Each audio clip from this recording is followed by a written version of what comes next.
Hey traders, what's happening? Jamie Saettele here. It is May 12th, 2020, a Tuesday, and we are going to look at Kiwi and Aussie today in this video. We have been bearish on both. Broadly speaking, bearish commodity currencies in general. I think the last video I did last week, we actually looked at Aussie, and not just against the dollar, but also Euro Aussie, and that's starting to turn up as well from a huge level, just above the 200-day average, or right at the 200-day average, I should say. So take a look there. We're not going to look at that today. We're going to look at Kiwi and Aussie against the US dollar. We have a lot of news coming out the next couple of days. Tonight, you've got RBNZ, you've got Westpac, consumer confidence in Australia, and then tomorrow, you've got Aussie employment.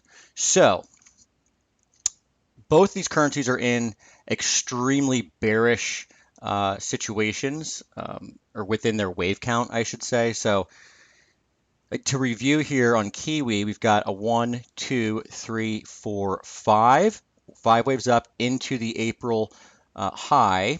Okay, and then we had a 3-wave down, a 3-wave up. That's A, B. So I'm treating this all as a flat. All right. Really the most diabolical pattern. It's kind of an expanding range because you get wave A down, you take out the highs, everyone gets really bullish, turns back down in the C wave, which is tends to be the very sharp move, much like a third wave in an impulse.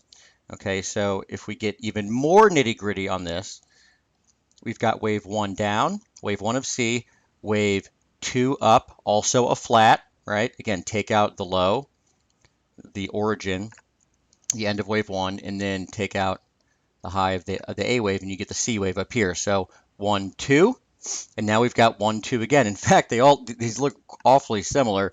This is the fractal nature of markets. You can see here how you've got the 1, and then you go up, down through the low, and then sharp move up in an impulse.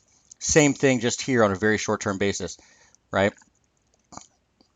Wave 1 down, up, take out the lows, sharp impulse. So that leaves us in basically a third wave at multiple degrees within a C wave. So that is an extremely bearish position for an asset to be in. Okay, if I were gonna, equate this to like a poker game or something, it's like this is, if you're the trader and you identify this, this is kind of like you have pocket aces or something. So you want to press your bet on this situation, and that's really, the next level of trading. Analysis is one thing, but being able to press your bet and bet size in a period or in an uncertain environment is really the key. So bottom line is we have some short positions from this red line here. This was published last night, about 61.10. And again, RB and C comes out. What I want to highlight, though, in today's video is the short-term fork that we have here on Kiwi. It's even better on Aussie. But you can see that that drop here found support very close to the median line. The high was very close to the upper parallel, okay? What this means is we have what I call an operable pitchfork, okay, or something to work within to really, press bets and minimize risk with good entries. Essentially, risk is above this on the short side, okay? Now, I know taking a position right in front of RB&Z, or in front of any sort of event is often seen as quite risky, but in this case, the wave count that we're in, or the cycle that we're in, is so bearish that I'm confidently short against this level. And what you can look for moving forward, I'm going to look at two things here. So one, there's something in median line analysis, or pitchfork analysis, whatever you want to call it, median line acceleration. All right. So let's just say, for argument's sake, that over the next day or so, you do get a break, right? So in other words, you do like something like this. Okay, you get a break, market comes back, then you look for resistance on the underside of that median line, and oftentimes it's extremely precise. And then you can really press your bet on the short side for a drop down to the lower parallel as an initial target or even lower. All right. So that is something to be aware of as far as Kiwi dollar is concerned. Let's go to Aussie now, which again is even better in terms of its very short-term fork. All right, so one, the count is cleaner. Aussie's been much firmer. In fact, the wave 3 high was the end of the wave 5 in Kiwi on April 13th. But we've got the 1, 2, 3, 4, 5. Okay, we've got the same deal here on the way down from the high, right? Wave A, a little flat.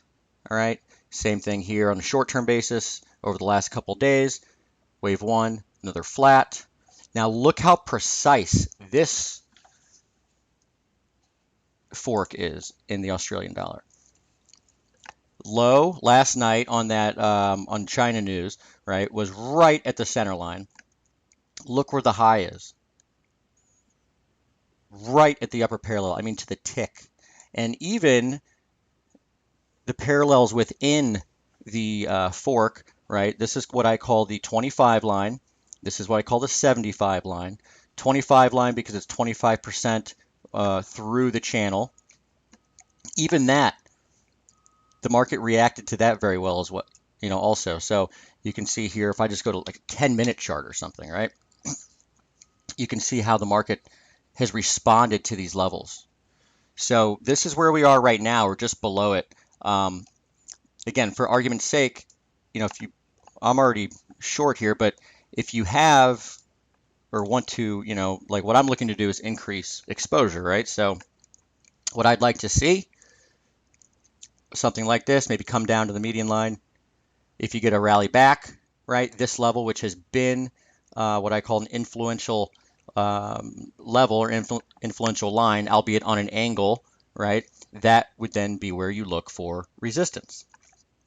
And again, the same logic would apply that I talked about with Kiwi. So like, let's say we break down through this median line over the next couple of days, then you get a bounce. If you get a bounce, you want to see the median line hold as resistance, and that's where you're pressing your bet, right?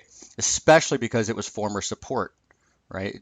It's technical analysis, whether you're looking at this type of stuff or you're just looking at horizontal levels or you're looking at fibs or you're looking at moving averages or whatever, right?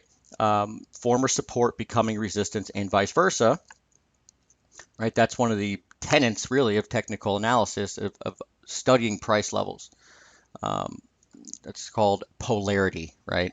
So bottom line, you've got both Aussie and Kiwi in extremely bearish phases of their wave count.